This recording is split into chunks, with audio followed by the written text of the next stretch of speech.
هنعمل مع بعض النهاردة الكحك بكل سهولة وطريقة حلوة وسهلة وبسيطة، ومش لازم يعني تكلفي نفسك وتجيبي سمنة بلدي والكلام ده.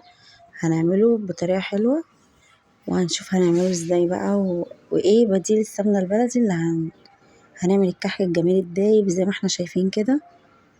بصوا دايب دوب وطعمه تحفة، ولا بقى تقولي العبد ولا اتوال ولا الكلام ده. يلا بينا نشوف هنعمله ازاي.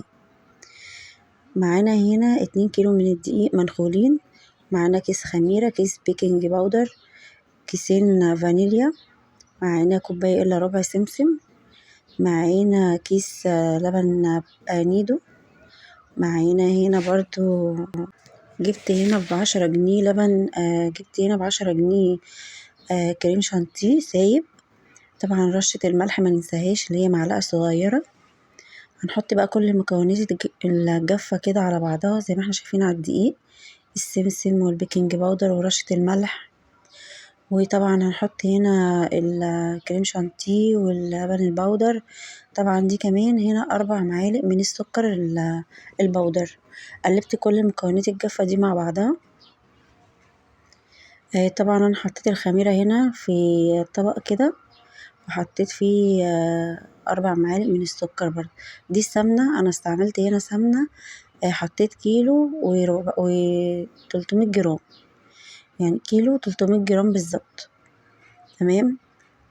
حطيت عليه ريحة السمنة البلدي. ريحة السمنة البلدي دي تغنينا عن السمنة البلدي نفسها. انا والله العظيم كل اللي ضاقه قال يعني مش مصدق ان هي بسمنة كريستال. فجربوا الطريقة دي هتعجبكم جدا.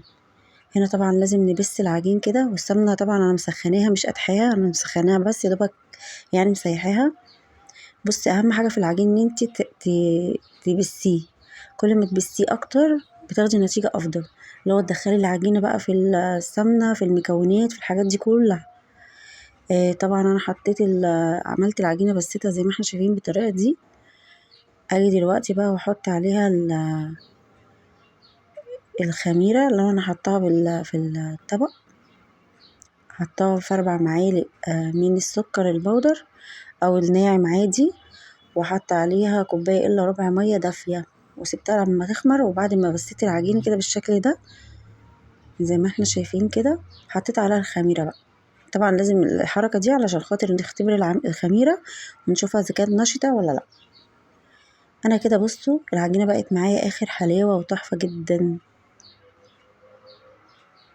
لو ما بتشققش منك خلاص كده هي العجينة بقت تحفة. بصوا حلوة اوي. طبعا انا هنا كان معايا صاج بشكل بيه، دي كانت افضل حاجة للتشكيل. البصامة اللي هي الحديد دي ولا معرفش الاستانلس دي، يعني افضل شكل للبصمة، احلى شكل. ولا النقشة بقى بالمنقاش ولا اي حاجة.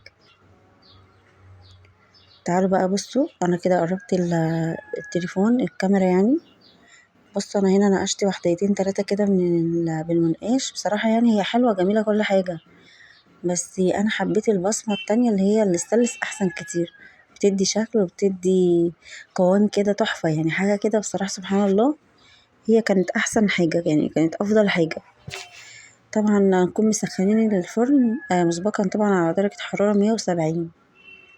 ولو ما عندكيش في الفرن شواية عادي جدا مفيش مشكلة خالص. نسخن الفرن ونحط على الشبكة من فوق خالص، بحيث ان هو ما يتلسعش من تحت. يعني لو حطيتيه في الاول من تحت كده هيتلسع، لكن لو حطيناه من فوق خالص هياخد اللون من تحت براحته، والوش كمان هيتحمر معانا ويبقى شكله حلو قوي. لو عندك شواية حطيه على الرف في النص، ما عندكيش حطيه في الرف اللي فوق بالظبط. زي ما انا بقولك كده هتلاقي نتيجة حلوة جدا. وانا برضو هكتب المقادير في اول تعليق علشان برضو الخاطر اللي معرفهاش ايه يعرف. هنا بقى دي طبعا عجوة حطيت عليها كده معلقتين 3 من السمنة، دعكتهم في بعض من غير نار ولا بوتاجاز ولا اي حاجة، علشان خاطر ايه العجينة العجوة ما تنشفش منك. كورتها كور بالطريقة اللي احنا شايفينها دي كده. هاخد بقى حتة من العجينة واشكلها براحتي. طبعا انا حاطة صاج في الفرن ومخليه دول يخمروا 10 دقايق على ما الصاج يطلع من الفرن احطهم عادي تاني. بصوا انا عملت كده زي تجويف كده زي ما احنا شايفين كده. كورتها كورة وعملت تجويف وحطيت فيها العجوة.